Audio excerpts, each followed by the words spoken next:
Programang ito ay rated SPG. Striktong patnubay at gabay ng magulang ang kailangan. Maaaring may masiselang tema, lengguwahe, karahasan, sexual, horror o droga na hindi angkop sa mga bata. Hindi na nga napigilan dito ni Zoe ang kanyang sarili. Nung dumating nga sila doon sa Apex ay agad naman sinabi at tinanong dito ni RJ. Nagmamakaawa naman siya upang makumpirma dito kay Zoe kung talaga bang alam nito kung nasaan itong si Lolo Pepe. Kaya naman sinabi dito ni Zoe sa kanyang ina na sasabihin na lamang daw nila ang totoo, na itong si Lolo Pepe ay kasalukuyang hawak ito ni Baladja. Kaya naman nagmamakaawa rin itong si Giselle na sabihin na lamang ang totoo kung saan nila tinago at dinala si Papa. Agad naman nagulat itong si Moira dahil hindi niya inaasahan na magsasalita naman itong si Zoe dito kila RJ at Giselle.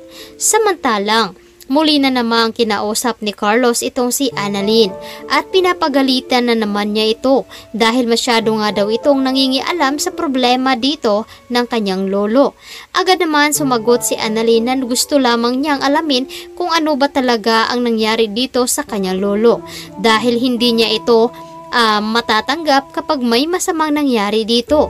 Agad naman sinabi dito ni Carlos na hindi nga daw sa pangingialam dahil nga intribida nga daw ito at bida-bida. Kaya muli na namang pagdududahan ni Annalyn kung bakit ganun na lamang ang reaksyon dito ni Carlos sa kanya, na ngayon ay pinag-uusapan naman nila itong si Zoe. Matapos nga kausapin ni Zoe itong si Lolo Pepe ay agad naman itong pinapagalitan dahil matagal na palang alam dito ni Zoe na hindi siya anak dito ni RJ. Narinig naman dito ni Lolo Pepe ang mga sinasabi nito. Humihingi naman ng kapatawaran itong si Zoe dito kay Lolo Pepe, ngunit hindi niya daw ito mapapatawad at pagdudusahan nilang dalawang mag-ina ang ginawa nila sa kanya. Kaya naman muling kinausap ni Moira itong si Zoe at sinabi na ibababalik na lamang sila doon upang magiging normal ang kanilang buhay. At doon nga nila iiwan itong si Lolo Pepe. At ito namang si Zoe ay labis na nasaktan at napapaiyak na lamang. Samantala sa bahay naman nila Carlos ay patuloy pa rin sa pagkain nitong si Harry at Regan. Tila nagmamadali na nga ang mga ito dahil may lakad pa nga daw itong si Harry.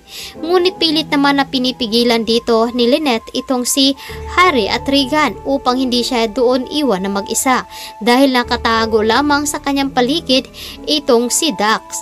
At agad naman na nagsulat itong si Lynette sa maliit na papel at agad niyang sinabi dito na help.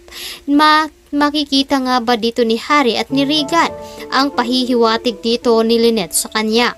Samantalang kumikilos pa rin naman itong si Dax at natatakot baka mahuli nga daw sila dahil hindi naman nagpapapigil itong si Regan at si Harry. Matapos nga makapag-CR itong si Harry at sinabi naman dito at humingi ng pasensya kay Lynette.